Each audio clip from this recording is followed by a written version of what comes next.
हमें तेजी से वायुमंडल से अरबों टन CO2 हटाने की जरूरत है। वायुमंडल से कार्बन डाइऑक्साइड को अपने उत्पादन के स्रोत पर ही निकालकर उसे फिर से इस्तेमाल करने या स्टोर करने की टेक्नोलॉजी पहले से मौजूद है, जैसे कि दक्षिण भारत के इस प्लांट में।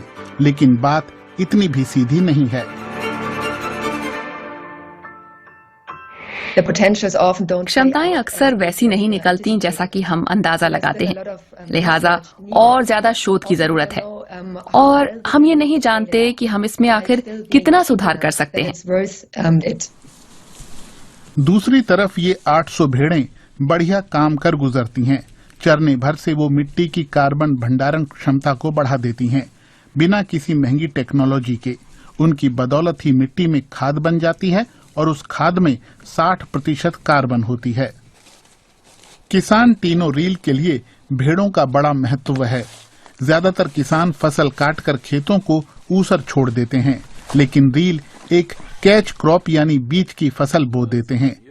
वो जैसे जैसे उगती है CO2 को मिट्टी में बांधती जाती है। बीज की फसल जैसे ही खड़ी होती है, सारी ताकत फूल में जाकर सारे पोषक तत्व खींच लेती है जो उसने पहले मिट्टी में जमा किए होते हैं। इसे रोकने के लिए भेड़ें काम आती हैं। वे खेतों में चरती हैं और उनकी पेशाब और लेड़ी उर्वरक का काम करती है। 8 साल पहले रील ने जलवायु परिवर्तन की वजह से नई पैदाइश वाली खेती का रुख किया था। सूखे की लंबी मियादों और कम अवधि की भारी बारिशों ने पारंपरिक खेती को असंभव बना दिया था। आज वो हल नहीं चलाते और प्राकृतिक उर्वरक ही इस्तेमाल करते हैं, क्योंकि हल से खाद की परत नष्ट हो जाती है और CO2 फिर से निकल जाती है। जर्मनी में अब भी कुछ किसान इसी तरह काम करते हैं, लेकिन खेती में छोटे बदलाव भी बड़े काम के होते हैं। खेतों में ज्यादा अवशेष छोड़कर आप मिट्टी का कार्बन बढ़ा सकते हैं। कम जुताई या जुताई न करके भी ऐसा कर सकते हैं।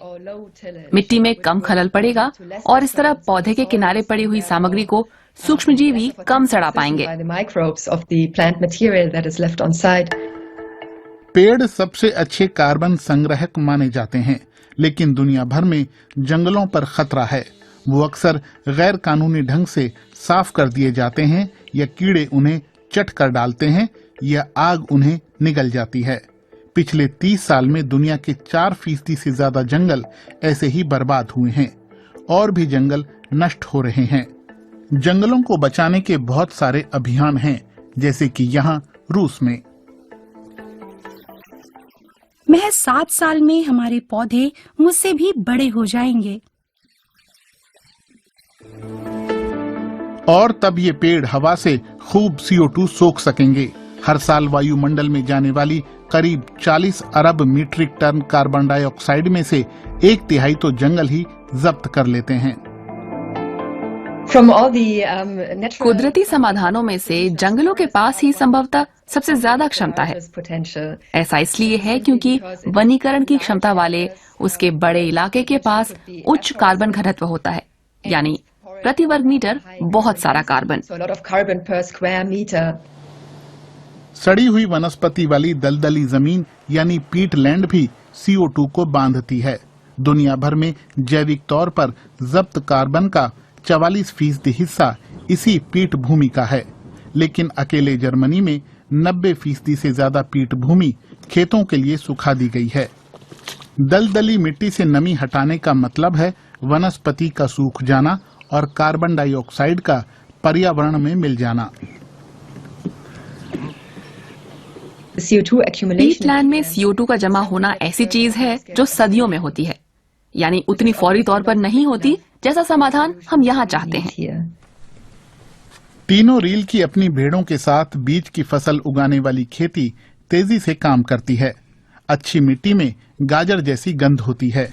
खाद की परत से मिट्टी ढीली होती है और बारिश का पानी जड़ों में जमा हो जाता है। हमेशा ये कहा जाता है कि जड़ों से मिट्टी बनती है और मिट्टी से पौधे। यहाँ यही होता है। एक भुरभुरा सा ढांचा है इसका। यहाँ आप फ्लैक्स देख रहे हैं। फ्लैक्स की जड़ और जड़ों का संजाल। कंक्रीट में इस्पात की तरह जड़ें जमीन पर काम करती हैं और ढांचे को मजबूती मिलती है। मिट्टी में भी यही होता है। So kann man sich das vorstellen, das ist im Boden das Gleiche. सघन खेती के चलते हाल के दशकों में दुनिया भर की करीब आधी खाद की परत नष्ट हो चुकी है। तीनों रील दिलचस्पी रखने वाले किसानों को अपने साथ जोड़ना चाहते हैं। वो अपने इंस्टाग्राम चैनल पर इसे प्रमोट करते हैं।